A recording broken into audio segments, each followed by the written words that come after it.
Welcome to part 2 of me making my own comic book character, and today we have the backstory. If you didn't see part 1, which is important because that's the basics, I explained who my character is and what his superhero name is, which is the Golden Ninja. So if you want to see that, make sure you go check back at that. So let's begin. I'm not going to put this in 2 parts, so this is going to be a long part, so get your popcorns for these 6 minutes. Alright, born to Sasha McCoy and Jacob McCoy, Jordan grew up in a bad environment. His mother had suddenly died from childbirth from having him, so it has taken a big toll on him and his father. Jacob had to move back to the projects of Winsingham and had Jordan attend West Winsingham High.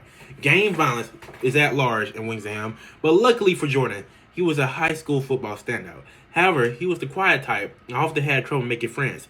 He also was a bit nerdy and loved the heroes of the past that are barely around today. Luckily for him, though, he met his best friend William Ingram at the age of 4. They go to the same high school and play for the same team. Jacob, Jordan's dad, had taken part of the drug business in order to make money for him and his son. He isn't much of the gangster type, but he had the mentality of you gotta do what you gotta do. He keeps the secret from his son Jordan, who he dearly wants to protect, but he can't for long. As his father got deeper into the game, he found trouble with other members and was attacked at his home. Jordan, being there, tried to protect his father, even grabbed a gun, but he just couldn't pull the trigger. So he decided to try to fight, which didn't end well because he had no experience at all and instantly got beat up. And that led to him and his father being shot.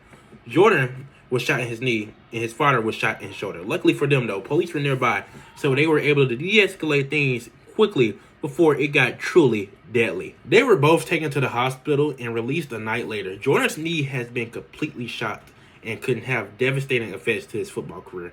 As these events happened, they had no choice but to move across the city, which Jordan, of course, didn't like. He was forced to move away from his best friend, William, but don't worry, their bond could never be broken. Now Jordan had to attend East Winsingham, which unfortunately did not start well for him. He was constantly left out and just wasn't the same football player he used to be. He ended up quitting football, which took a toll on him. So one day at school, Jordan noticed a gang that was watching him. He often rode his bike to school. So when he tried leaving one day, the gang he saw jumped him and he had no way of defending himself because he didn't know how to fight. When they were done, they noted and said, "Your father is next." Noticing how bad the violence was, he knew he had to do something and get protection because he's trying to protect his father, but his father's the one that's trying to protect him. So it's But he knew he didn't want to kill, and he couldn't kill. So he called up his best friend and asked if he wanted to join a dojo in between West Winsingham and East Winsingham.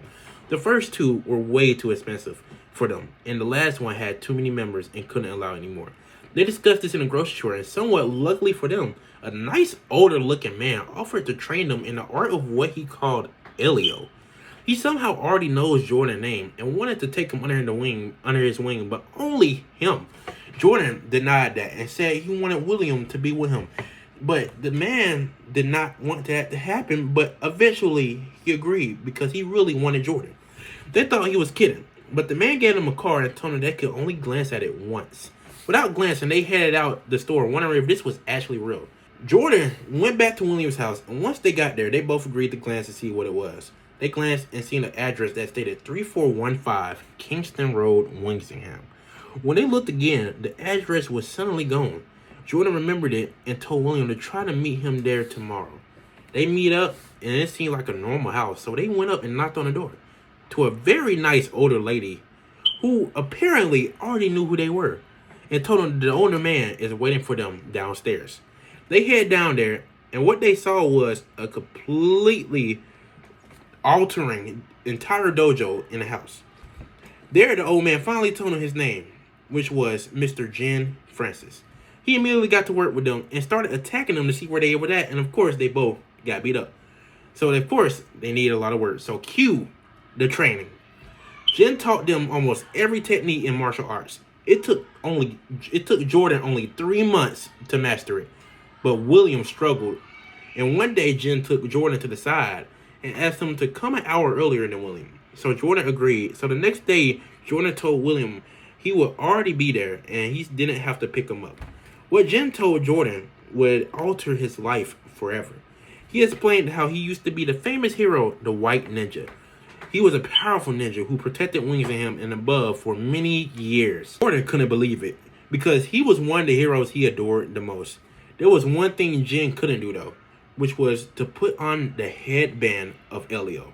which was located underneath his house.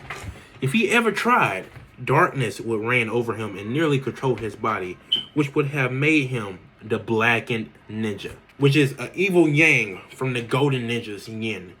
It took calmness and a sense of willpower to not let it take control. Jin believed, however, Jordan was the one he was looking for to take the mantle of the Golden Ninja. And him mastering forms of martial arts in only 3 months was all the proof he needed. So he took him to the passageway to Elio, which is located underneath his house. There, the only process now was to put on the headband to truly see if he was worthy. Jordan picked it up and learned that it was way heavier than he expected. His hands were also burning, so he tried to quickly tie the headband around his head. He was in pain, and Jin could see darkness start to form and assisted Jordan to stop. After Jin thought all hope was lost, Jordan's will and fight made the headband glow, something that Jin has never seen before. And it produced a loud blast that knocked Jin back. Jin thought that the evil spirit would reign again.